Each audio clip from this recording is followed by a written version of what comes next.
This program is brought to you by Simulus Clothing, official title sponsors of Formula Virtual Racing. But wait, there's more. Check out the official Formula Virtual Racing merchandise line out now exclusively to Simulus Clothing. Now sit back, relax, and enjoy the program. Maybe it's my own fault.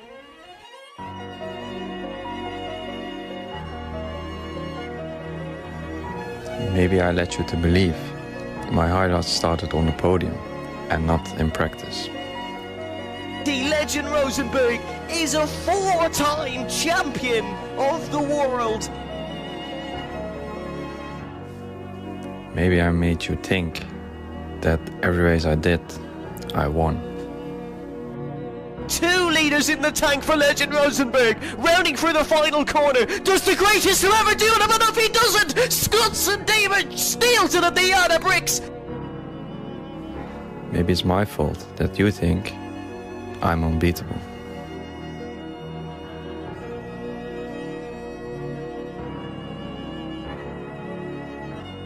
Maybe I led you to believe that championships were given to me and not something I worked for every single day. Maybe I destroyed the league, or maybe you're just making excuses.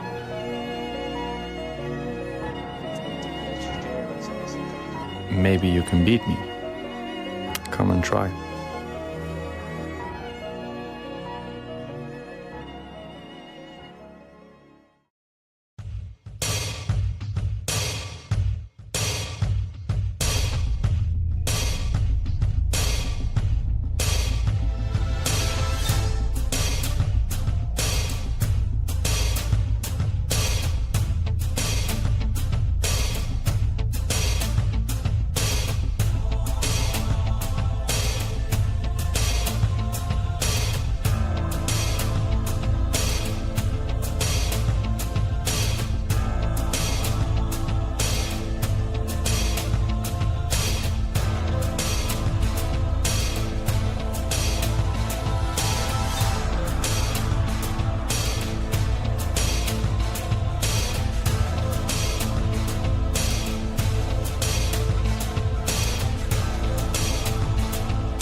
It's a big good evening, ladies and gentlemen, and welcome back to Formula Virtual Racing. What a night we have here for you folks around the famous Autodromo Jose Carlos Pache in Interlagos, Sao Paulo, Brazil. My name's Evan Dalton. It's a pleasure to be with you here on this fine Saturday evening. It's round 4 of the Formula Virtual Racing World Drivers' Championship. And I tell you what a World Drivers' Championship we've had so far. It's Tyler Davison who has the championship lead ahead of Nathan Marriott in second place.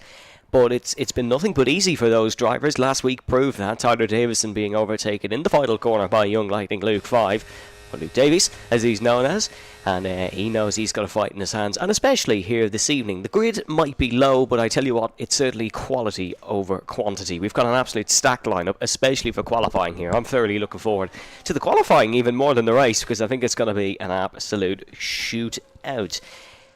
Brazil then, usually an interesting track. It's usually one that provides good racing, but can also provide good hot laps as well. It is a 5.309 cornered circuit, 2.677 miles, and as you can see, it has 15 corners, 3 fabulous sectors, and some fabulous start-finish straights. So you're going to want to keep an eye on the hot laps here tonight, and keep an eye on those quick qualifying times. There's 15 minutes to go in that qualifying. It is underway now currently, and we will be seeing some quick times hopefully put in soon, or some slow times. We're not objective here in Formula Virtual Racing.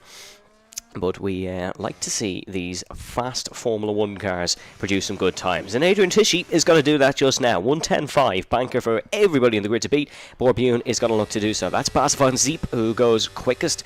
Borbune just 2/10 shy of his fellow Dutch Haas driver. Conor Rochford then running through the final corner now. The Arqui Bangadas, and will break the timing beam quickest. 1:08.525 for Conor Rochford. Keep an eye on Tyler Davison, Legend Rosenberg, Thomas Main, and Avesta Gobadi, who returns to FVR action after serving his race suspension for the Red Bull team.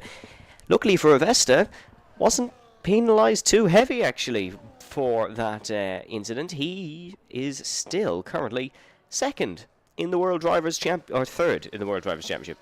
He's third in the World Drivers' Championship with 23 points. So not a bad showing in all honesty from Avesta so far. Tyler Davison goes quickest with a 1:07.9. Is Legend Rosenberg going to beat that? You'd be inclined to assume so. Oh my goodness me. You would be inclined to assume so, that he's going to beat it. He's absolutely beaten it out of the park. 1:07.2 banker time from Legend Rosenberg. Right, it's one of these evenings then. Legend has gone very quick. Let's see if his stand-in teammate Thomas Main can do anything. Sam Fate will be returning in the next couple of weeks for that Ferrari team. Thomas Main goes onto the second row of the grid. It is Ferrari Alpine. Good thing it's not the red Alpine here. If it's not, otherwise that could have got very confusing. Here's Niels Hartl to break the beam. He will go 7th. Avesta Gobadi will go onto the front row of the grid just behind him in that Red Bull. Keep an eye on young Jake Marsh. Was very, very, very promising in Spa-Francorchamps, where he took a podium on the opening race of the season, and that'll be the front row of the grid. That's a very promising indeed there from Jake Marsh. Another man to keep an eye on is this fella, Matthew Stotts, looking to become the first FVR winner from the United States of America. And I tell you what, folks, he's got pace to do it, because on every single time trial leaderboard I have looked at, which admittedly is not many, he's been top of them. And in my PlayStation Friends list, I have some eSport. No, I don't have eSports drivers. I have some very quick drivers. And Matthew is beating them out of the park. So keep an eye on the times of the luminous green Kick Sauber here tonight. Candulger as well. Purple in that first sector, but that's usually just a bit of a glitch. Purple on the track map here means it's their quickest time. Not necessarily purple the way it does overall in Formula 1. That's because the game is broken, folks. And you can see Candle go, vicious slide heading through turn number 7 of the Curva del Laren, word I probably can't pronounce, but vicious slide there for Candulger, and he's done well not to DNF, because we've seen Lewis Hamilton in 2017 crash out there. We saw Charles Leclerc crash out there on the formation lap of previous Brazilian Grand Prix. Candulger doing very well not to end up in the wall. There goes Matthew Stotts to 3rd across the start-finish line. So it's Rosenberg, Marsh, then it's Stotts, Gobadi, Davison, Main. That's your top 6, although separated by a whopping 8/10 of a second. It's only 3/10 separating second to 6, but Legend Rosenberg doing Legend Rosenberg things at the top of the order. Here's your previous championship leader, Nathan Marriott, who goes to 8th. Nathan is still second in the championship, but he feels it's going to be a bit of a far stretch to keep up a championship challenge. Of course, I know I showed you earlier, but we can have a proper discussion about it now. Only 6 points separating him and Tyler Davison. Tyler taking the championship lead for the first time in his 4-year FVR career. Yeah, this league has been going on 4 years. His 4-year FVR career. And he's the lead of 6 points, but it's a very healthy lead over the rest of the drivers. You can see there are 2 of the drivers in that top 5, not even here this evening. So it'll be another points advantage over them for Tyler Davison. And currently in our qualifying poll, which you're more than free to take part in, 57% of you voting for Legend Rosenberg. Absolute shocker, that. I am really astounded that Legend is the favourite pick. Here is Matthew Stotts continuing over the start-finish line, not overly sure what he is doing. Is this a resurgence in the Tyler Pastilli qualifying program? If you don't know what we mean by that, or what I mean by that, Tyler just likes to go out and just do lap upon lap upon lap upon lap, and then he'll pit for one last set of softs, go out, invalidate his final lap, and start 17th. Only 2/10 off on a used set of softs is not too shabby really, so still lapping quickly. The second runs of the day though will be getting underway soon. Brazil is a very short lap time, as you can see, with a 1:07.237. So you can get 4 runs in if you'd like, if you want to burn up your tyres, that is. Some of these drivers might be saving these tyres for the for the race conditions, but we don't know the race conditions just yet. The drivers will have got a weather report. I'll try to find that out for you folks. So it could be rain in the race. We've had a lot of rain in Interlagos in the past. A lot of rain, I mean. We had a full race that was just wet. But this race in the past has been mostly dominated by one man, and shocker, his name is Legend Rosenberg. He's won this Brazilian Grand Prix 4 times, including the most recent event, where he won it after post-race penalties, beating Tyler Pistilli. The most podiums around here, of course, Legend as well. He's got 5 podiums around here, so did get a podium even when he didn't win, and shockingly enough, also has the most pole positions. The most wins around here actually goes to Red Bull Racing with 3. Sam Davison winning, of course, the Season 3 Brazilian Grand Prix here. There's a We Go Racing episode about that one. Very, very intriguing indeed.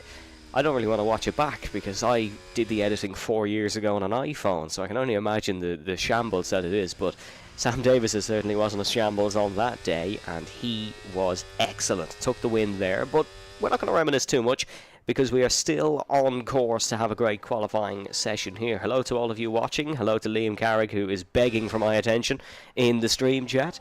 As we do see Thomas Main begging for 7/10 of a second in his back pocket, because he's currently 8 off pole position. Here he comes to the line. That's a lot better from Thomas Main. That's 6/10 of a second, so he wasn't far off it. That's a Ferrari front row lockout as of current, but I imagine Jake Marsh will have a response to that. Big first sector by Jake Marsh. What's Tyler Davison doing in the black, blue and pink Alpine? Thomas Main is actually out of the session. Oh, he's crashed on an in-lap. That's a horrid mistake from Thomas Main. That's heading through turn number 2, the exit of the Senna S's, the entry to the Curva del Sol. And that is Thomas Main out of qualifying after going to second, which would make me think, I wonder, could he have actually improved upon that time? I can't imagine that was his peak. So very intriguing there for Thomas Main. Here's Tyler Davison burning all the battery. He will go to 3rd. Jake Marsh is following in hot pursuit. He is going to not retake that position, actually. He's lost the time in the latter part of the lap, and he will stay 4th for now. Avestigobadi tracking nicely, 16.8 in that first sector. In fact, he's so far off Legend in qualifying form. Makes me think he's made a mistake just like that one, but that's very well held. Exceptional save from Avestigobadi heading through turn number 6 of Ferradura.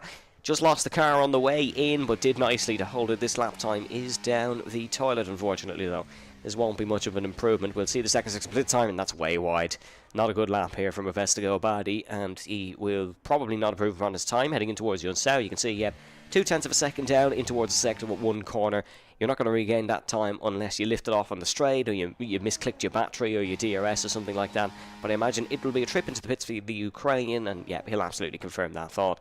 Matthew Stott's also a 16.8 in that first sector, so that's him, Jake Marsh and Avestigobadi, who have all done a 16.8 in that first sector here at the Brazilian Grand Prix. Bit of traffic in front as Legend extends the margin barely, not by an awful lot, but does extend that margin, so seems like he's peaked and he's just levelling off, not really extending the banker at all. And you can see Matthew Stott's just rounding in towards this second sector. We'll see the second split in towards Yunsao. It's not been the worst hot qualifying lap of all time, this from the American. That's very nice indeed. 2/10 of a second improvement. 50.8 gets the power down nicely on the exit of Yunsao.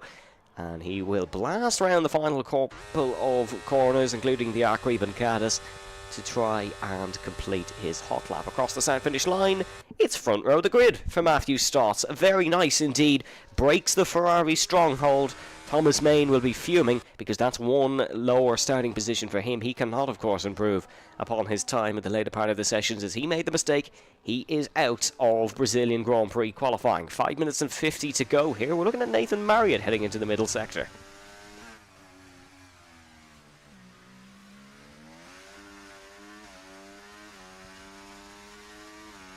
You can see here, just towards Yunsao, decent improvement from Nathan, but something about the car just looks a little bit off. It looks like the inputs are not quite working, or there's a bit of a sort of, the car isn't stable. Bit of a slide sort of mid-corner when there shouldn't be, but that might be worked upon in the setup. Nathan Marriott does go to 8th spot ahead of Connor Rochford. Here is Connor Rochford currently on an invalid time, so he'll go again.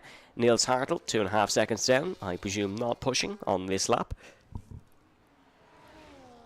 As Matthew Stotts will head into the pit lane. A new addition to the grid for this season is Matthew Stotts, and a new addition to Formula Virtual Racing being announced during the week, folks. The FVR Mazda MX-5 series, racing on the Gran Turismo game.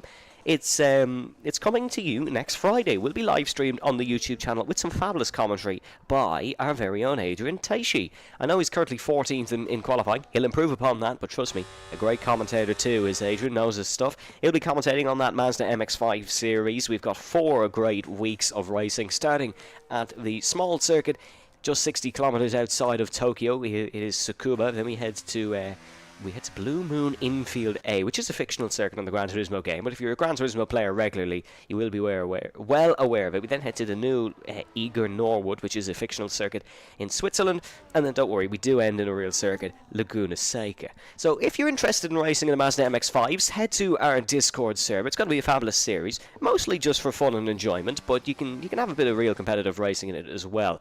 The reigning defending FVR GT champion, Rami Azam, is raring to go. He'll be on the MX-5 grids, as will I. Not sure why that would encourage you to race, but I will be indeed. There's a lot of great names there, so make sure you're signing up for the Mazda MX-5 series, or you're watching the brilliant live stream with Adrian Tishy next Friday night at 8 o'clock. The usual time, just a day earlier. It's good to have 2 races back on a race weekend for Formula Virtual Racing, and we thoroughly look forward to that Mazda MX-5 series. Back to the F1 cars though, Nils Hartel is improving on this lap, 0.280 improvement for Nils as he's rounding in through the final couple of corners. Let's have a look at the McLaren. Sole McLaren here for this evening, no Luke Davies in attendance. What's Luke doing? He's over the other side of the world. Not going to reveal his location in case there's any Luke Davies haters watching. AKA my former commentator Brendan White, but we won't say that. Nils Hartel does improve to 10 positions. Brendan doesn't actually hate Luke before you think he does. Just gonna put that clear. Outlaps then, 2 minutes and 45 to go in the session. This makes me think it's the final laps of the session, because you're not going to get back in and out unless you're some form of miracle worker, which admittedly Legend can be confused from time to time, but he isn't. He's a racing driver. A very quick one at that. So it'll make me think these are the final laps of the session. We've got 5 drivers going for pole here. It's not an untouchable time from Legend Rosenberg unless he can find a big improvement now. It'll be Tyler Davison who'll be the first to get on his merry way. Not a lot of traffic in front. Has found himself a nice position here on this Brazilian Grand Prix circuit. Let's have a look then on board Tyler Davison in towards the centre S's of turn number 1. Third gear in here. Doesn't quite hit that apex on the left hand side, so leaving a little bit of time on the table, but it's nice through the second part. Gets the power down nicely, and through the Curva del Sol, he's lifted off actually. He's not pushing. So Tyler knows he ran out a little bit wide, and he's going to have a second go, or maybe even a second warm-up lap.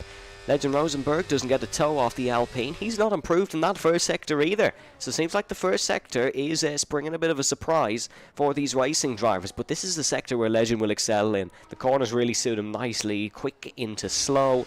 Legend just all over his tools, working the car nicely, managing the battery well. Let's have a look at Jake Marsh in the first sector. What's he going to do? It is a 16.9 again. The exact same disimprovement as Legend Rosenberg had. What about Matthew Stotts? What can he do in this first sector? It will be an improvement for him. Legend is improving in sector 2, and he's going to get a lovely slipstream off one of the Aston Martins heading to the start-finish line. That's Nathan Marriott, who he is going to get a bit of a distance tow from. What's Legend going to do then? What do the rest of these racing drivers have to beat? It's across the line. It's a 106.9 for Legend Rosenberg. An exceptional and, dare I say, untouchable lap time from the 4-time FVR champion. Big improvement from Jake Marsh in the second sector, but he spun it round. Heading through Yunsao, it's qualifying over for the Yorkshireman. He will not be improving here upon this time. Matthew Stotts, big slide, and that's him done as well. He's made a mistake through Yunsao, the second driver to do it. And Investigo Badi's gone long at turn number 1, so he won't improve on his time. It's all down to Tyler Davison to dethrone Legend Rosenberg. Was in a late race fight with him last season, almost, and could have won the Brazilian Grand Prix, but there was a bit of bumping and banging heading down the Retro Oposta, I should say. And he lost out narrowly. Can he steal pole from the Dutchman here? No, he won't. This is not a good lap from the Alpine, and he'd be lucky to even improve here in this middle sector. He won't. That'll be it for Tyler Davison. There's not going to be an improvement there on this lap. Leroy Van Schendel, I tell you what, has just got over the start-finish line very late. Nathan Marriott improves to 8th. Cam Dolger won't be improving. His Basil van Zeep, he's looking to improve upon his time. Not a lot of improvements in the final runs here, other than Legend Rosenberg. His banker time would have got pole for this Brazilian Grand Prix. Keep an eye on Borbune as well. Can he jump a couple of spots? Needs to find about 3/10 just to get 12th. Has he found more than that? We'll wait and see. On the final bit of battery, it will be an improvement, but it's not by enough for Borbune. Cam Duggar has backed off. That's not pushing, or certainly that's not an up-to-speed Formula 1 car. What about Baz then? What can he do in this final sector? No, he's 2/10 down. Meaning that's going to be qualifying, folks. No pushing from Leroy Van Schendel either. It'll be Legend Rosenberg, who's on pole for the Brazilian Grand Prix, ahead of Matthew Stotts in second and Thomas Main in third. Although DNFing halfway through the qualifying session, he is still starting high up. Keep an eye on Thomas. Could have quick pace here for the Grand Prix. Tyler Davison starts 4th, Jake Marsh 5th. Then it is Vestgobadi, Leroy Van Schendel, Nathan Marriott, Conor Rochford, Nils Hartl. And if Cam Duggar, Bas van Zeep, Borbune and Adrian Tishy starts 14. Folks, the Brazilian Grand Prix is coming up here in Formula Virtual Racing in a couple of moments. This program is brought to you by Simulus Clothing, official title sponsors of Formula Virtual Racing. But wait, there's more. Check out the official Formula Virtual Racing merchandise line out now exclusively to Simulus Clothing. Now sit back, relax, and enjoy the program.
And a big welcome back, folks, to the Autodromo Jose Carlos Pache race. With the first race held here in 1973 was on the old 7.9 kilometre circuit. We're down to the 4.31, and I tell you what, it's a beautiful sunny day here on the outskirts of Sao Paulo. It is a nice day for a picnic. It's a nice day for a Formula 1 race. We're going to get a strategy battle here rather than to survive the wet conditions.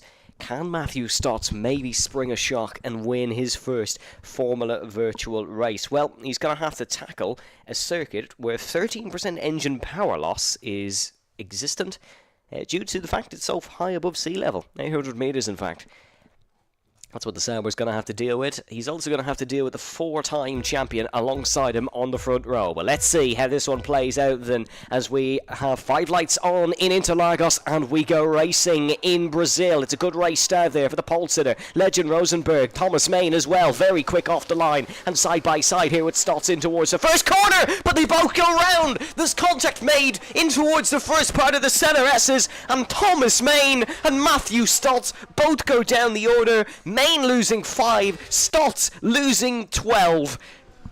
Disaster for this driver starting second and starting third. Legend is away, home and dry almost, 1.2 in front of Vestgobadi in second, Jake Marsh third, Davison fourth, Marriott, Rochford, Van Schendel all fighting for fifth. There's Leroy Van Schendel down the inside of Conor Rochford. Thomas Main looking to fight on here. He started on the soft compound of tyres. It is a big shuffle throughout the grid. Thomas started for the soft, ideally probably to take the race lead or at least get to second second place. He's down to 7th here on the opening lap of proceedings in Interlagos. Legend Rosenberg is going to lead the opening lap. He's on the mediums, as is Avesta Badi. Jake Marsh on the hards, going for the alternate strategy, just like he did in Spa-Francorchamps and took a podium on that day, but he's under pressure from fellow Yorkshireman Tyler Davison behind, and Davison is going to soar on the outside, utilising the slipstream nicely of Avesta Badi in front. Tyler Davison is into the podium placings and up to 3rd. The World Championship leader has got a few more points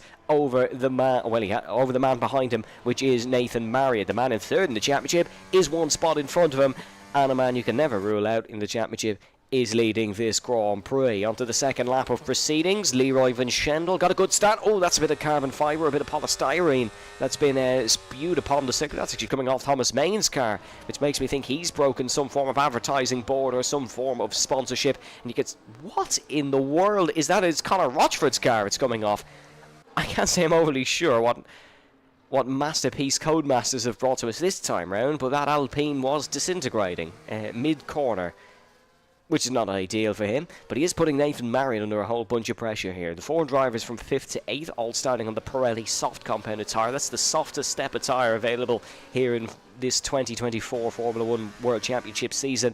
It will be the quickest, but it will not be durable. Conor Rochford, Thomas Main, side by side then, heading across the start-finish line. Rochford on the inside, Main on the outside. Is Conor just going to let Thomas through? He's absolutely not. And down the inside goes the Irishman. On the outside here, this is the corner where it all went wrong for the Belgian. On the opening lap of proceedings, Thomas Main, that's an exquisite move as Jake Marsh has fallen down the order. That's Jake Marsh, who was in 3rd in this Grand Prix. He slips down the order now. He fell to 4th behind Tyler Davison. He's now down to last with a front wing chipped, and there's a problem for young Borbune as well. The Dutchman has had a bit of an issue. He went almost a year without DNFing from FVR until the Saudi Arabian Grand Prix. Well, I tell you what, he's got some problems here in the Brazilian Grand Prix, and he does not want to go back-to-back in DNFs after such a successful streak.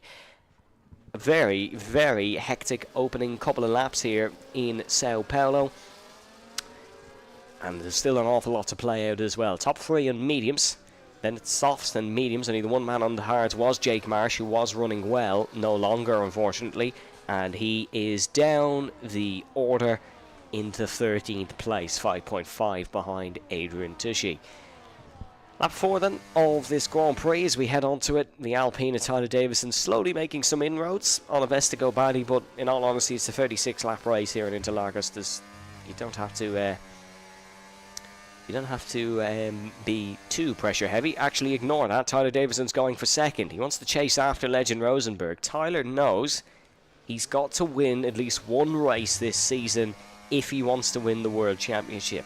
Today might not be that day, but he's going to throw everything at it nonetheless. Heads in towards turn number 6, is comfortably ahead of Avesta Badi, and clearly feels he's got more pace. There's a twitch there from the Alpine, bit of a wobble mid-corner, but holds it nicely. Does give Avesta a couple of tenths of a second, but unless he was a madman, he's not getting a move done in towards turn number 10, which is the Bico de Pato. The duck spill, it means in English, because it kind of looks like a duck spill. If you look at it on the track map in the bottom right, there's a problem for Leroy Van Schendel. Leroy dropping down the order in the Sauber. That now means it's been an incident-heavy race for the Sauber team. But Matthew having a problem in the first corners, and Leroy clearly having some problems now. Spotted in towards that duck spill, I believe, as we see Avesta Badi jumping back past Tyler Davison, and Nathan Marriott being overtaken by Thomas Main. Thomas on that set of softs, not out of this one just yet. Just doing it the hard way, fell down towards the back of the top 10 on this opening lap of proceedings. But he's back with 4th place now, so it's not a bad job at all by him. Davison and Gobadi swapping places. Tyler Davison is ahead of Avesta Badi now once again. And honestly, it makes you think, should these two start working together here in order to try catch Legend Rosenberg? I know it's only the 5th lap of proceedings, but it makes you wonder, does it?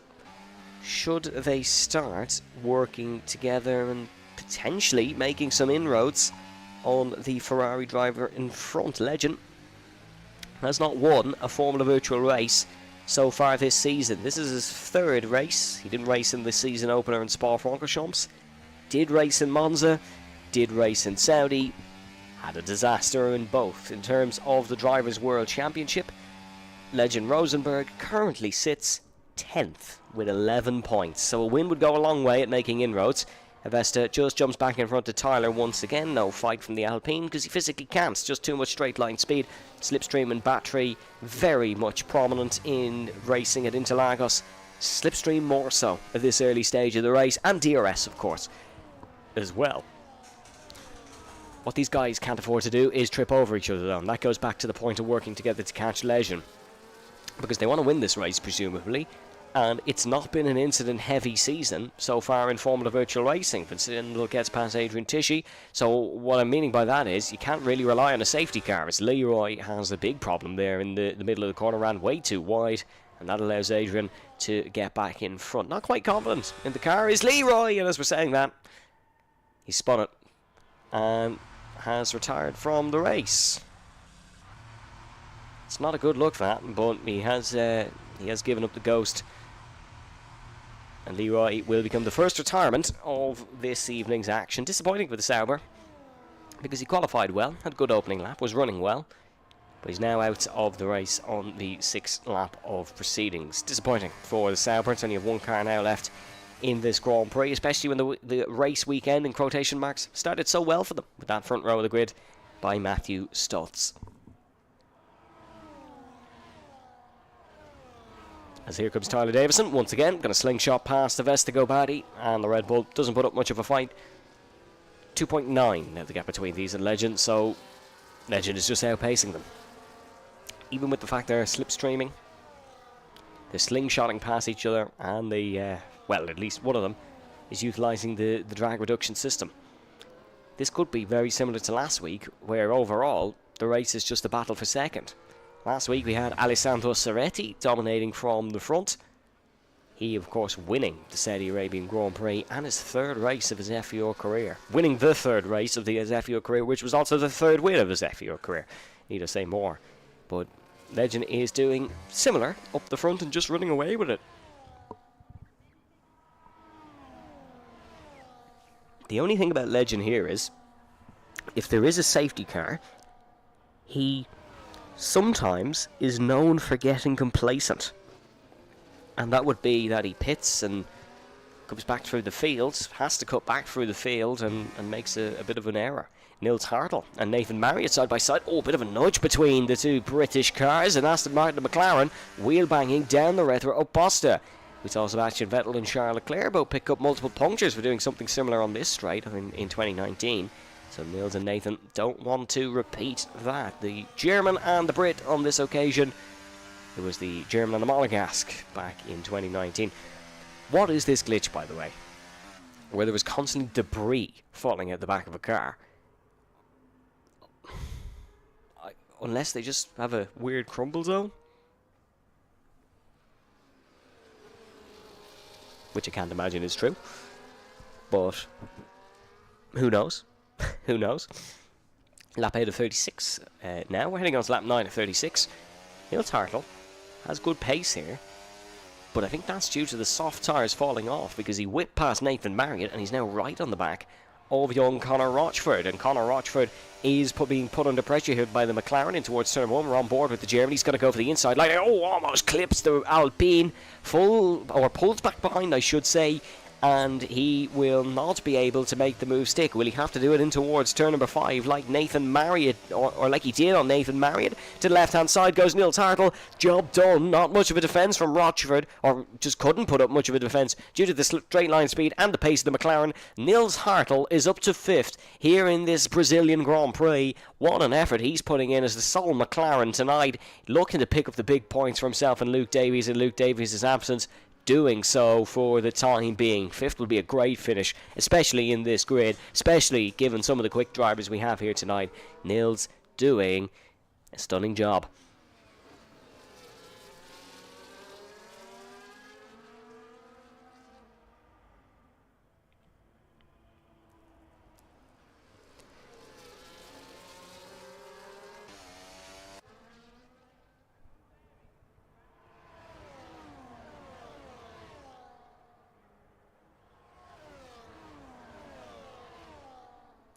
Avesta Gobadi not able to get close to Tyler Davison once again, but really they're going to be swapping until the the first pit stop.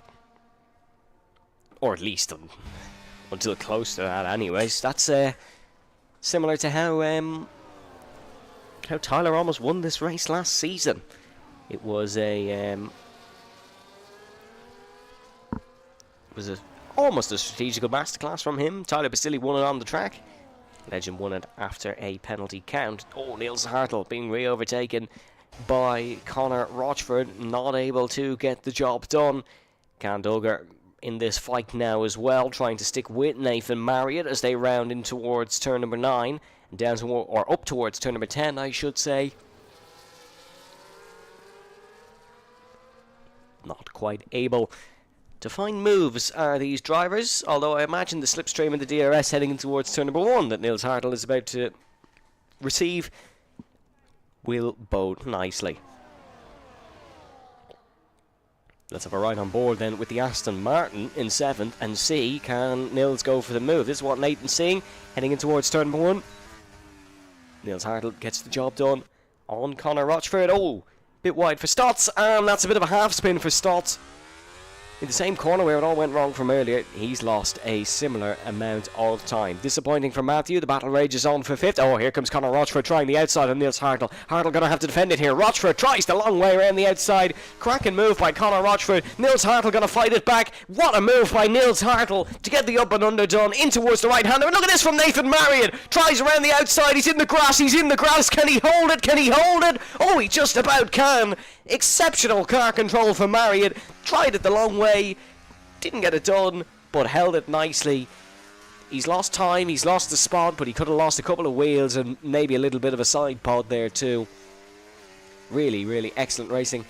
And a little bit of chaos in towards the middle sector.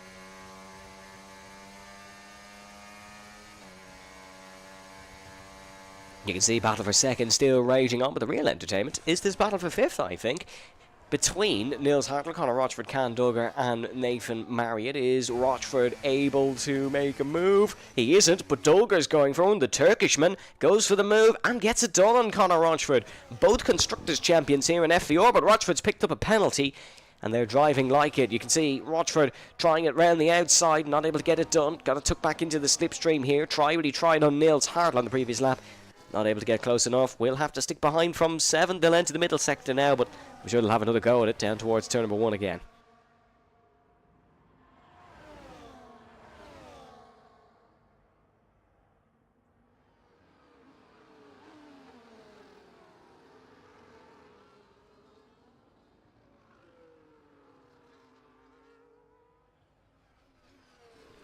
Soft tyre runners, I imagine, will be coming in for pit stops soon. Or they'll certainly try and extend it as long as they can to go for a set of medium. The medium runners, I presume, are going to go for a set of softs unless a safety car dictates that one. Thomas Main doing a good job on the softs to keep with Tyler Davison and Avesta Gobadi. The DRS significantly assisting him there, and the fact Avesta is now lifting off behind Tyler, significantly assisting him. But still a good job nonetheless there. Niels Hartl's got a little bit of a gap over Candoga. Can, of course, on the same tyres as Niels, so he can keep up with the McLaren, no pun intended. You can see Avesta now just getting past Tyler Davison, meaning he'll lead the battle for 2nd, I should say. In towards the middle sector on this lap, Adrian Tishy has got a move done for 10th. That's on Baz Van Zeep. He is up and now into the points paying position, so a point would go a long way here for Adrian. A lot of chances for points tonight for some of the drivers who may not be able to pick up one, but Baz is going to keep it round the outside and he will keep that 10th place. But I'm sure Adrian will keep fighting on. You don't want to be the 4 drivers, I should say, that don't score points here tonight. Currently that would be Adrian, Borbune, Jake Marsh, and of course Leroy Vinchendel, who has retired from the race. The only thing about Jake in 13th, remember, is he has made a pit stop, but I think he might have to make another one. Might be for a second set of medium tyres. The thing is, he started on the hards, so didn't help himself with the early pit stop, because if you make an early pit stop, presumably you're going to go on to a set of the hards. He obviously couldn't, because you have to serve a mandatory pit stop. Rochford in, Marriott in. These two biting the bullet. Oh my goodness me. Nathan getting out of shape once again here in Brazil. Hard tyres, I would guess here for these guys. I can't see how they get a set of mediums to the end, but we'll have a closer look as Nathan pulls out of the box. it is a set of hearts for Conor Rochford and Nathan Marriott, so that will be the case for them. They will now look to just get these up to temperature and not make a mistake. Conor Rochford almost doing one before I could get the sentence out.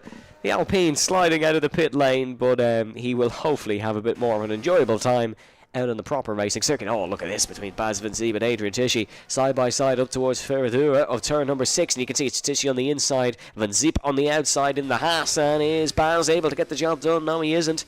Not able to make the move. Stick Adrian almost spinning into his path, and that would have caused an incident for them both. Is Baz Van Zeeb going to dive in towards the Pico de Pato? No, he doesn't. Sticks behind. A friend of Borbune's is Baz, so they are looking to pick up some points here together tonight in Formula Virtual Racing. You can see Adrian Tisci going to stay ahead for now, but do you really want to be ahead coming onto this start-finish straight as we see? Oh! Thomas Main is out at the same corner he crashed in qualifying. It's the same mistake for Thomas Main. Where's he gone off? Yes, he spun into the right-hander, heading through the Curva del Sol on the exit of the Center S's. Thomas Main is out of the Brazilian Grand Prix very unexpectedly. Was running solid on that set of soft tyres. It's the exact same mistake he made in qualifying. Baz Van Zeep taking advantage with the free-ish pit stop under the virtual safety car. Legend Rosenberg is thankful that his stand-in teammate has not given him or has not messed up his lead with a full safety car. Real shame that for Thomas Main. Real shame. Because he was running a strong race. He was running a strong race on that set of softs. Legend is coming into the pit lane now. Thoroughly disappointing for the Belgian. And you can see Legend is in, set of hearts. So is Avesta, so is Tyler. If as we go racing once again, Nils Hartl is leading the Brazilian Grand Prix. Can Dolger in second. Can has finished in the podium before, as has Nils. Nils did it once, and that was on his debut in Silverstone. That was Nils' debut in Silverstone. Legend comes out in third, 5 seconds ahead of Estegobadi in fourth, Tyler Davidson in fifth, Adrian Tisci in sixth. He's seen a nice promotion for himself there. A safety car now would throw a spanner in the works here. That's for absolute sure. Kandolger is just parked right behind that dark trace rear wing on the German McLaren in front of him. German, because of course Nils is German, not because McLaren are German. They go by British, but were technically started by a New Zealander. So, pick whatever country you want really there. Kando will be seeing a lot of that McLaren in his dreams tonight if he doesn't make a move soon, because he's been parked behind it for a couple of laps now. Think he was actually looking to make a move before the virtual safety car came out. Nils is going to pull into the pit lane. Kandolger will lead just about, because he's got the mighty Legend Rosenberg right behind Nils. Oh no! It's a 10-second penalty for speeding in the pit lane, and that's going to demote him horribly come the end of this race. And Nils was driving so strongly here and was potentially on for a very good result, but that's going to hurt him. That's going to hurt him horribly, especially if we have a late safety car, because that is a gruesome penalty there for Nils Hartl, but it is one that is also black and white, unfortunately. You speed into the pit lane, you're either too fast or you weren't too fast. There's no really appealing that one. Jonathan Jurgens commenting Matthew Stutz. Wait till I tell you, Jonathan, that he was on the front row and unfortunately was in an incident in the opening lap of the race. Rosenberg diving down the inside in towards the Pico de Pato. There wasn't much of a defence from Can Dulker, but Legend did not want to get held up down in through the Mergulio corner and in towards Yun Sao. Can will be happy because he'll pick up a nice bit of DRS in his fight with Nils Hartl. I wonder will there be an overcut attempt here from Can, because he's not had the worst in lap of all time. He's got to stay out, maybe potentially goal hanging for a safety car. Conor Rochford gets past Adrian Tisci. Adrian's had a problem there because he is ghosted. And you can see he's all over the circuit, just looking to keep a hold on the car. Just looking to survive, really. They'll dive into the pits now. Those tyres a bit warm, so the Williams is in to the Interlagos pit lane here for a swap of tyres.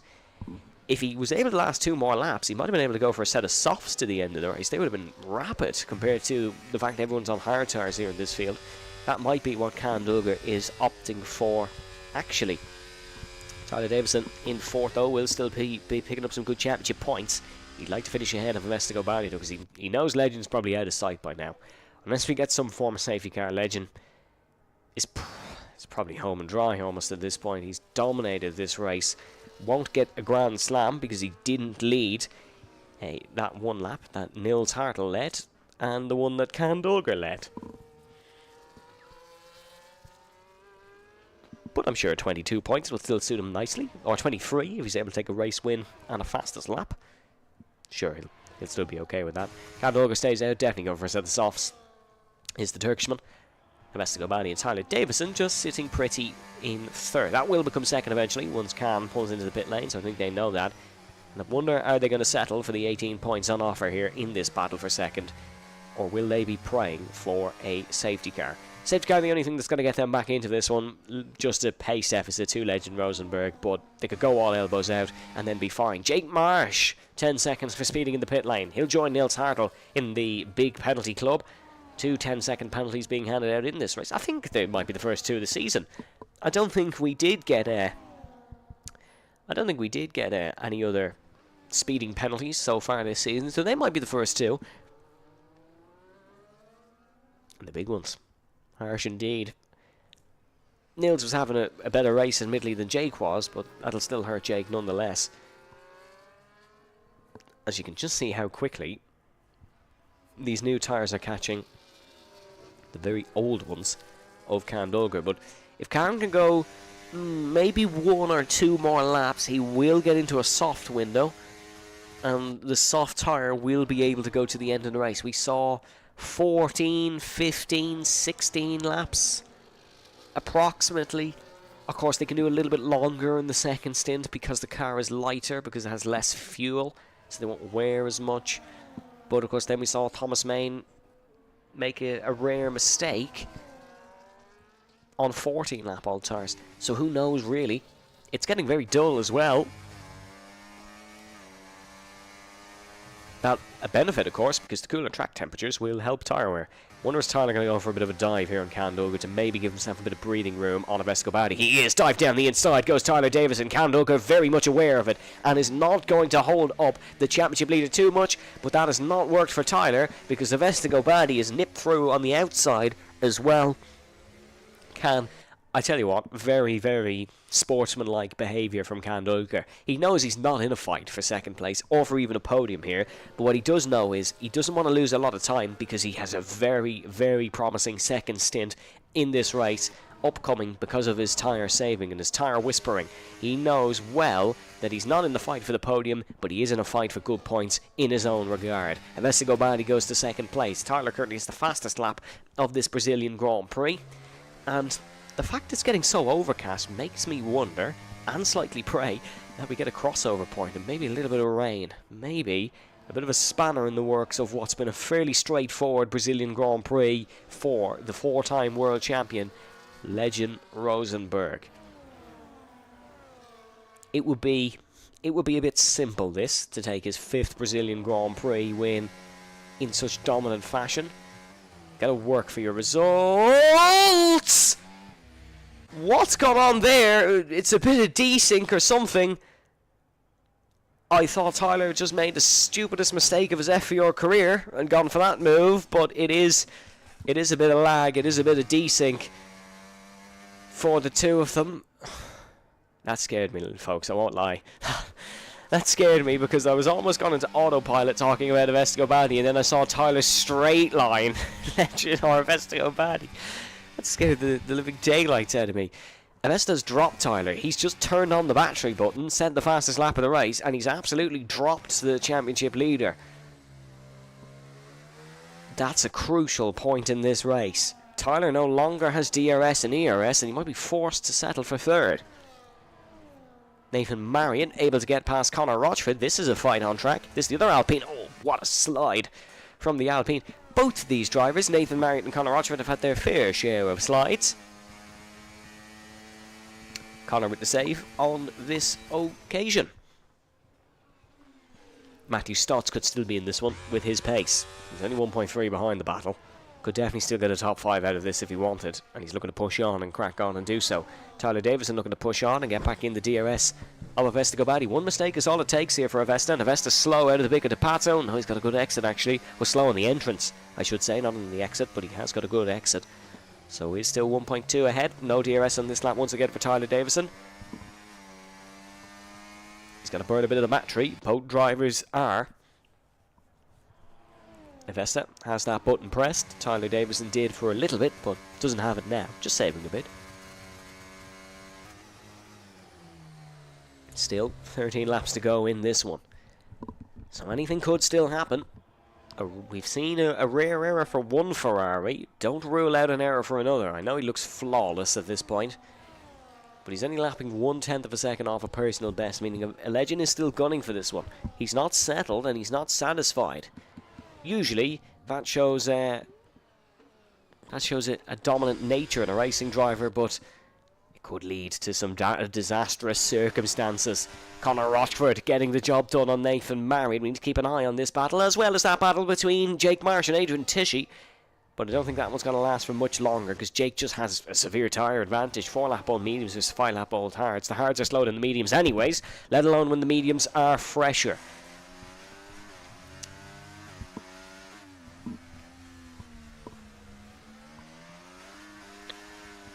But still, crucial fights and crucial points at play in this Grand Prix. Conor Rochford is not just fighting for his own position here, he's also fighting for the Constructors' Championship, which is led by Alpine. There's only a 4-point lead over Mercedes, who of course won the last race in the form of Alessandro Serretti. So they're still fighting for Constructors' Championship lead. Kandolger finally pits for a set of Pirelli's finest soft compound tyres. Oh, this is going to be one of the best stints of his life after being on 3-lap old mediums, purely from a satisfactory point of view. Kandolger is not going to mind the new tyres that he's on. He's going to push and try to get ahead of Nils Hartl, who has significantly undercut him. A safety car now, though, and Cairns in a great spot. Jake Marsh picks up a 3-second time penalty. You can see Massive and Zeep just rounding in the back. And I can't believe I'm saying this, but no safety cars so far. This could be the second race of the season without any safety cars. Legend will be loving every second of it. He hates safety cars beyond belief. So he will be thoroughly thankful that there's been none so far. But one could always come out and ruin his day. And he would be furious, because he's led from start to finish and he's not had a single challenger in this race. He literally hasn't been challenged once. It's been dominant from Legend Rosenberg, not even on the opening lap because of that incident between Matthew Stotts and between Thomas Main. Nathan Marriott looking to get the job done on Conor Rochford, but unable to do so for the time being. A reminder, if you'd like to see some more close racing, you can check out the FVR Mazda MX-5 series. That's coming up starting next Friday at 8 o'clock. If you'd like to race in it, of course, more than welcome to. Still some spots open. Feel free to join our Discord server. You can find the link to that in this live stream description, or you can find it in our bios on all our social media handles. 4 weeks of fabulous Mazda MX-5 racing, featuring some of Gran Turismo's quickest drivers. Defending FVR GT Championship champion Rami Azam will be there, so make sure you check out that. It'll be great. It'll be really good fun. It will be more livelier, potentially, than this Brazilian Grand Prix. But still plenty of good action here in this race. Jake Marsh and Bas van Zeep looking to try and scrap in towards the end of the race. And Nathan Marriott has got ahead of Conor Rochford. Oh, as has Matthew Stotts. We said the top 5 was still on for him. Just doesn't need to make a mistake in this corner where he's made it Old race long, he has got a poor exit. So Conor Rochford looking to try slingshot potentially around the outside. He's tucked into the slipstream of the Sauber in front. Is he going to make a move in towards the right hander? He isn't. Sits behind. Clever decision by Conor Rochford, because he probably would have gotten himself into a spot of bother if he had gone for the move there. Now he's got the overspeed here on the Sauber. Is he going to go for it in towards Ferradura? I think he might. He's looking, but could not find. Conor Rochford just couldn't get his car into that gap. Just couldn't make the move. But he will still fight it on for the remaining 11 laps of this Grand Prix. Baz Van Zeep, Jake Marsh, side by side in the background. One of them running wide, in fact. Picking up a penalty. That is Baz Van Zeep. Maybe Jake is just trying to get him a few penalties so he can guarantee a points-paying place. Because remember, does have that 10-second time penalty. So as it stands, would not score points here in the Brazilian Grand Prix. Which would be thoroughly disappointing after a strong qualifying and after a podium finish in the opening race of the season at the Belgian Grand Prix. Oh, look at this. This is dicey between Matthew Stutz and Nathan Marriott down towards the left-hander. The Sauber is on the outside, the Aston Martin on the inside. Not for much longer, because Matthew Stutz is ahead of Nathan Marriott.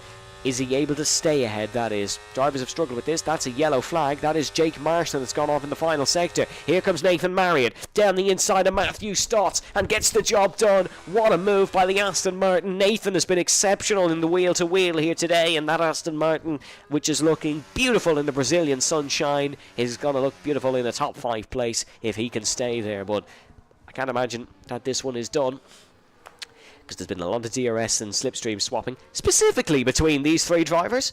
So I can't imagine this one is over for the time being. Crucially, let's have a look at this. Is the rear wing going to open on the back of that Alpine? It isn't. Oh, he's back within 9/10 though. So he won't get it for the next DRS zone either, because, well, there is an activation zone actually, but sure, look, it doesn't matter. 1.6 seconds. Avesta burned the battery and is running a lot of straight line speed. Tyler's going to be very disheartened by that, because he was oh so close to getting it, but Avesta's just ripped off into the sunset once again. Nathan Marriott still defending from Matthew Stotts, but we're on board with Kick Sauber here. He's got a blast past, isn't he? Nathan doesn't have the DRS. Matthew does. Is burning the battery? No, he doesn't blast past. Silly commentator, not getting that one right at all. Conor Rochford is actually going to attack the Sauber now. They'll stay line astern for the next couple of corners at least.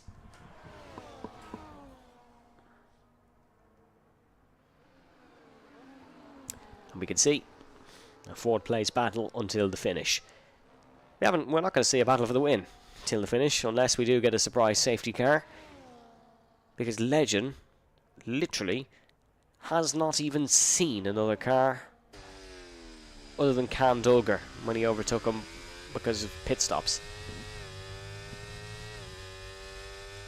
It's probably one of the most dominant performances of his career,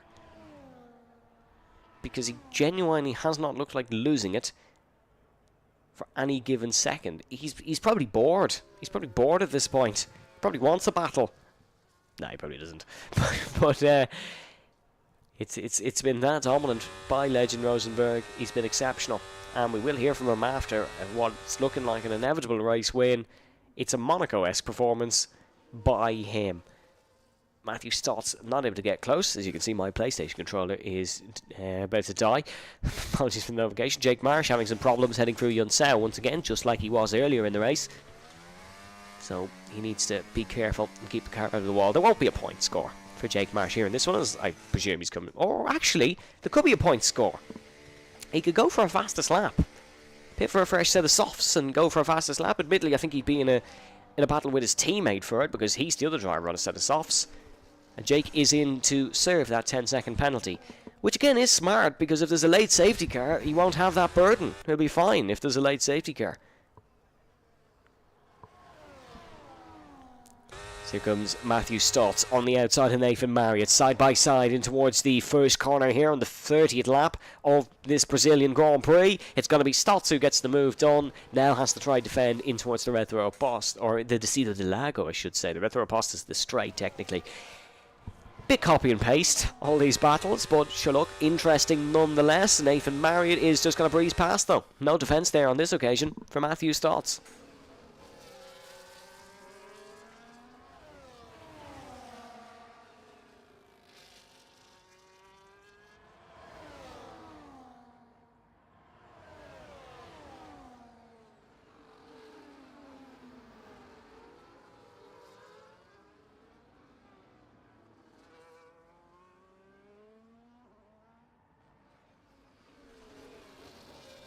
The yellow flags are out. Seems to be a problem with one of the Haas drivers.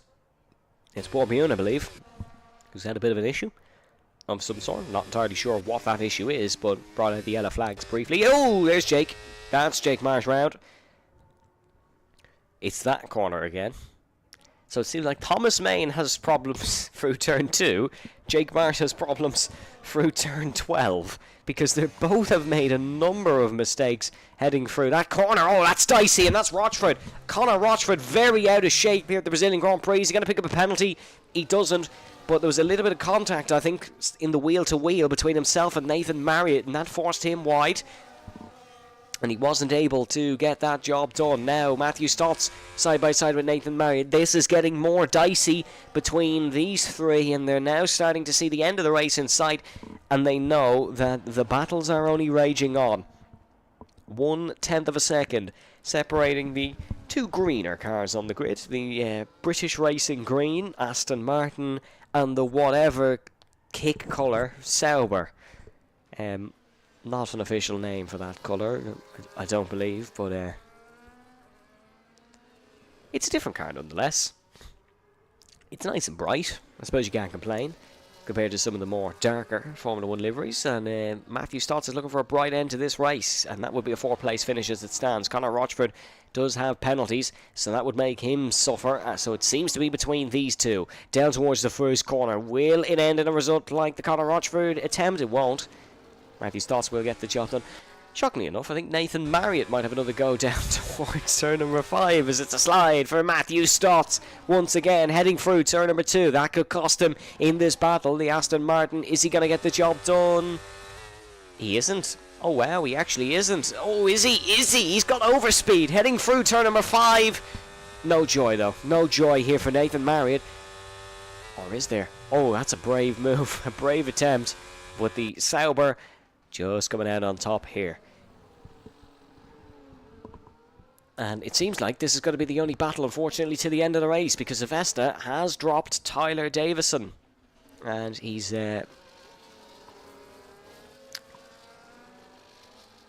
not letting that slip at all. Not catching Legend either, but not letting the battle between himself and Tyler Davison slip from his grasp. Good final sector that from Matthew Stotts, actually. Now there's a 6/10 advantage over Nathan Marriott. And you can see in towards this first corner. That's a lunge from Marriott, but not able to get it done. Jake Marsh picks up an extra point with a 109 flat fastest lap. Remember, in Formula Virtual Racing, to pick up the fastest lap point, you just have to finish the race. You do not have to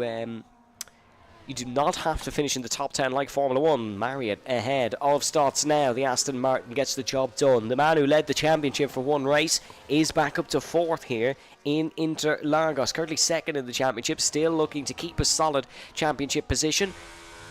Would lose points now to both Tyler Davison and to Avesta Kobati, but would gain points over Luke Davies and Sam Fate, who of course are not here tonight. Adrian Tushy picks up a 3-second time penalty. Nathan runs a little bit wide.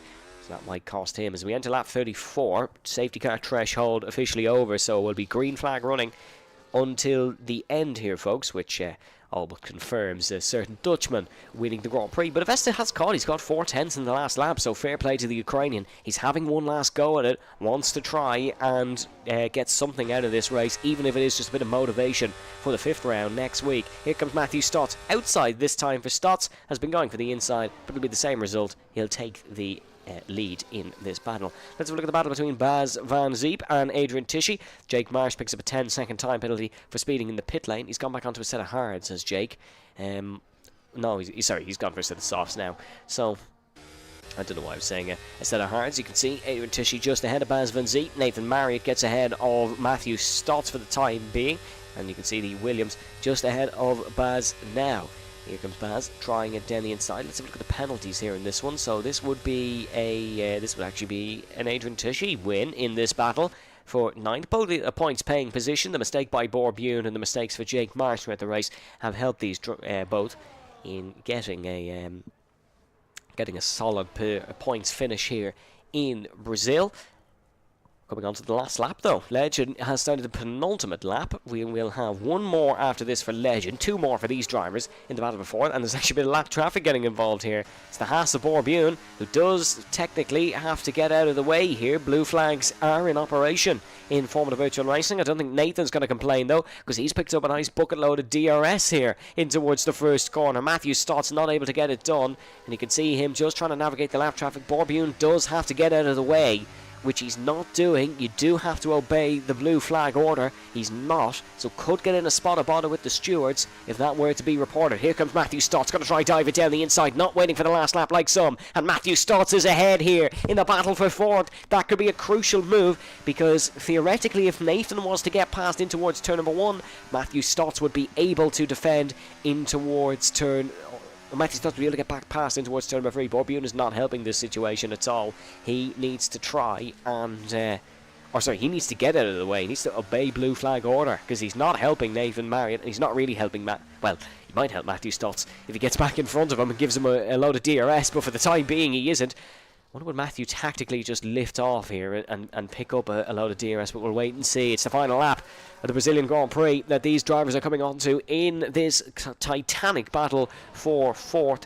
They are looking to try and get ahead. Nathan Marriott's not really got the ideal run, but seems to be saving that battery for the run in towards turn number 3. Brakes nice and early. No attack from Rochford behind. He should have a clean run at the Sauber. Down towards here. Oh, Matthew tactically lifts off for a bit of DRS from Borbune, but who will have the run down towards the left-hander? Nathan Marriott tucks into the slipstream of the Sauber, and it's going to be Matthew Stotts on the inside, Marriott on the outside. Stotts leaves it late in the brakes. Marriott has to run wide. Connor Rochford sneaks through. What a move by the Alpine, but is it done? It's not quite. Trying it around the outside. Connor Rochford, take a bow. What a move from nowhere. Sneaks it down the inside. Let Nathan and Matthew get all out of shape. Up the front though, Legend Rosenberg takes his first win of season 13 and a 5th Brazilian Grand Prix crown. Estegobadi will come home in 2nd. Tyler Davison will take 3rd and extend his championship lead over Nathan Marriott. We're going to have one more run to the line here. Could Connor Rochford go for broke? He will lose out on a penalty, but it's been a warrior performance from him. Matthew Stotts will take 4th from the front row after a spin on the opening lap. Connor Rochford will come home in 6th. Nathan got it on the track actually. He lost out. He would have got it anyways because of a penalty, but he did get it on the track. Nils Hartl will come home in 8th spot. Cam Dulker will get ahead. So Nils actually only lost that 2 points there, so not too bad for Nils, who will come home ahead in this battle. It will be Adrian Tisci, because on penalties it will be Adrian Tisci, but can he get the run on Bas van Zeep maybe anyways? Down towards the start-finish line, as it's going to be... It will be Adrian Tisci nonetheless, but it will be Bas van Zeep who finishes ahead. So it will be Legend Rosenberg who stands tall on the podium in Brazil for the 5th time in a career. We'll have an interview with him afterwards.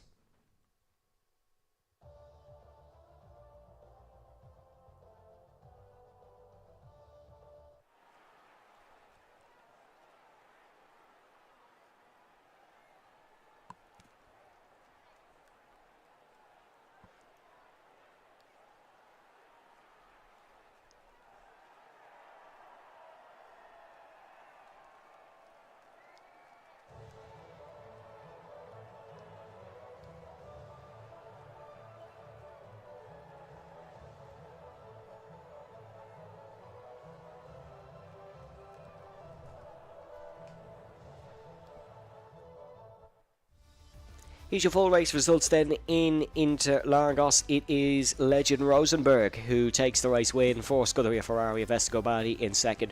Tyler Davison in 3rd, Matthew Stotts in 4th. It is Nathan Marriott in 5th, Connor Rochford in 6th. Then it is Can Doger in 7th ahead of Nils Hartl, Adrian Tisci. And then it is Bas van Zeep in 10th. Borbune in 11th, Jake Marsh 12th, then it is Thomas Main, your first DNF, and Leroy Van Schendel rounds out your top 14.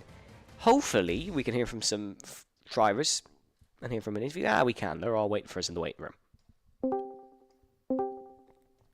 Hello, Legend. Can you hear me? All three are on mute. Ah, there we go. Legend, hello. Hello. Congratulations. First win of the season. 5th win here in Brazil. But it seemed to come very easy. Obviously, you were really quick, but talk us through it from your perspective. Yeah, for the first time, actually, a boring race, to be honest. Yeah, before going into the race, I wished for a race like this because I really need the points and to come back. But on the other hand, I always like fighting on track and yeah, having that little extra adrenaline. But today was easy. I still showed my pace and did what I needed to do, and yeah, it was really needed to win finally this season. But yeah, hopefully I can carry this on and have a little bit more exciting race next race. Look, when it comes to you, a championship challenge is never really over. Is that the same mindset you have? You're going to just try win all the races from here on out and pick up a 5th title? Yeah, well, that's the plan. But yeah, this game is a little bit different. I'm not driving as much as last game, so it will be difficult. I think Tyler has a huge advantage now in the championship, but I won't give up until the last race. But we'll see what happens. I just will give it my all. And then in terms of the rest of the races for the calendar, what track do you think you could repeat this performance at? Let me take a quick look at the calendar. Monaco is Yeah, there, by the way, Legend, just if you want. yeah, yeah. Obviously, Monaco. Obviously, one of my favorite tracks, and I think my strongest tracks. But you know, anything can go wrong, just like 2 seasons ago. Plus, it's a different game. I don't really like the handling. So I reckon Monaco, maybe Silverstone, Austria. There's so many tracks that I usually am good at, but with this game, I just don't know. Legend, congratulations, and thank you very much for joining us. Greatly appreciated. Thank you. Avesta Gobadi then in 2nd place. Avesta, a strong performance from you today. The race pace was very quick at the end there, and you were catching Legend. Are you happy with how it went? Yeah, thanks. Well, I mean, I could say I was, as always, the quality just didn't go well as always, but the pace was good. Yeah, the setup, I think I took a last minute change with the setup because I didn't practice at all. I was doing the 12-hour MRL practice, which I just finished my 2 stints, so I didn't know if I could race or not mentally because after Monza, yeah, it's not the best idea to race tired, but. The race was there. The pace was also there. Yeah, the race was there. The pace was there at the end also, but I don't know. I think Legend and Tyler, they just not gave up, but they just knew that this would end the positioning. So I think we all calmed down a bit, didn't risk too much. And in Brazil, I was always unlucky. So at least I'm happy that I finished in the podium here and got some points to Tyler. But yeah, I agree with Legend about the game. It's really hard to push, and I don't like especially the ERS systems, so how that works. But yeah, a win, a race, 2 races gone, one because Monza and 1 race match, so the points are not that much important anymore. I just want to have some fun. Well, Avesta, you've answered all the questions I have, so thank you very much for that one. Congratulations, and we hope to see you back up on the podium next week. Yeah, I hope so too. Thank you. Tyler Davison then in 3rd. Tyler, you have extended your championship lead over Nathan Marriott. Are you still happy leaving Brazil in the situation you're in? Yes. I don't really know how to feel going to this first. Yeah, I mean, I'm just going to echo what the other two said. This game is good, not. Look, we're all in the same boat, so we can all complain as much as we want, but we're all driving the same cars. So it's annoying, but we'll live with it. Yeah, I mean, technically it's championship extended, but I mean, it's points lost to what I think in theory are the 2 championship favourites. So, sorry, Luke, but yeah, it's annoying, but it is what it is. Brazil then, is it a track that takes your fancy? Do you think you can have a stronger performance elsewhere? I'm normally alright at Brazil. Third, I mean, look, it was a quick grid. I think I outperformed myself in qualifying to start fourth. Beautiful start as well, by the way. I don't know what happened, but I just didn't move. But yeah, I think I'd have probably took a P3 at the start of the race. I mean, it's where I finish every week, so I feel like I'm just destined to finish there at this point. So not too bothered. Yeah, just moving on to next week where it's Monaco, so we know what's going to happen there. So yeah. 15 podiums without a win, since your last win, of course. Would winning the Monaco Grand Prix be a nice way to end that? I mean, don't get me wrong, it would be a splendid way to end such a streak. But, I mean, we all know who drives in this league. We all know Monaco. It's definitely going to be another week without a win. I'm just going to put it like that. I mean, we all know what I'm pointing towards here. But, yeah, I'll see what's what. Yeah, I just feel a bit flat. I mean, as you can tell with the ERS and stuff, I mean, me and Avesta, we've pretty much played with each other for the first 20 laps. Yeah, it's an annoying one, but yeah, I know who's going to win next week anyway, so it's not going to be me. Well, Tyler, thank you very much for that one. It is, of course, Monaco next week. He took his 5th win here today. Did Legend Rosenberg? He's looking for his 5th Monaco Grand Prix, and you can catch that and more next week on FVR. Tyler, what's coming up next Friday? Miata!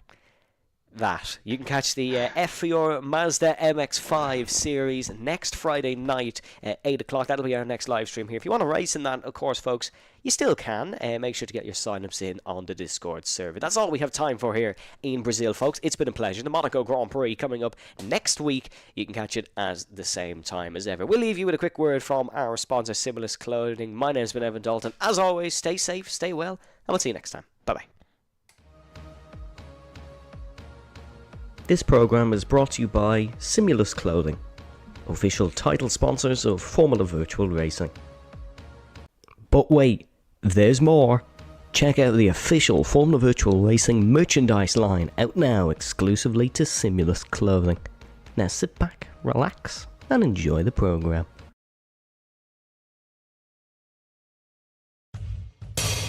Maybe it's my own fault.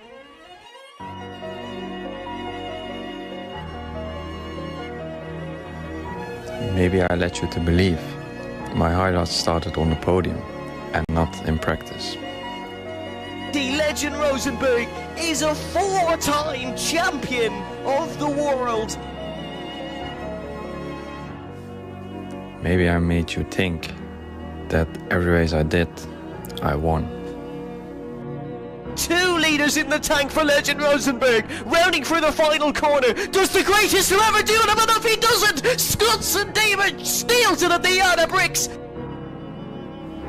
Maybe it's my fault that you think I'm unbeatable.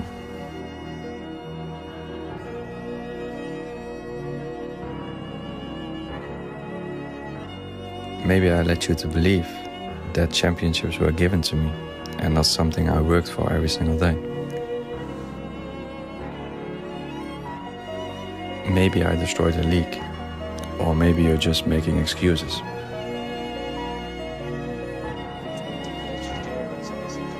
Maybe you can beat me. Come and try.